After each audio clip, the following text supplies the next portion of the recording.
استاذ اسامه، نورتنا في نينو فور لايف. اهلا بيك. اهلا حابين بيك. نسالك كام سؤال بس. اتفضل. ليه اخترت نينو فور لايف؟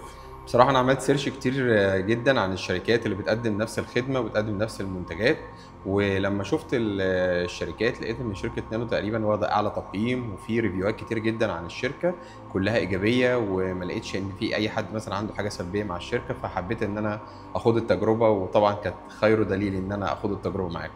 ايه راي حضرتك في الخدمه اللي بتقدمها نينو فور لايف؟ بصراحة خدمة ممتازة وفوق توقعاتي. أنا طبعا يعني من كتر أصحابي ما راحوا شركات تانية أنا بقيت أنصحهم إن هم يجوا الشركة هنا، خصوصا إن هم بتقدم هنا ضمان أكتر من 10 سنين وخدمة مجانية في الصيانة، وحاجة بصراحة أنا عمري ما شفتها قبل كده. خدمة ممتازة، قمة الأمانة، أعلى خامات، وأنا بصراحة مبسوط جدا إن أنا معاكم. تقييم حضرتك للفرع والمنتج كام من 10؟ بصراحة أكتر من 10، يعني تستاهلوا أكتر من 10 بكتير. ايه راي حضرتك في العربيه قبل وبعد؟ اختلاف كبير طبعا. أنا بستنى اليوم اللي باجي أعمل فيه الصيانة عشان خاطر العربية بترجع زيرو أكتر من الأول. حضرتك تقول ايه للناس اللي محتاره بين الشركات؟ اختار نانو فور لايف، يعني ده اختيار مثالي. هتلاقي فيه كل اللي انت محتاجه، هتلاقي ان في امانه في التعامل.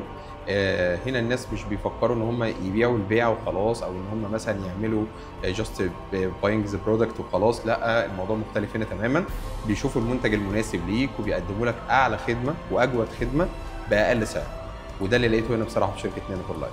شكرا يا استاذ محمد شاهد، انا اعتز بيها. شكرا. نورتنا في نينو فور لايف. ربنا يخليك. شكرا لذوقك. شكرا.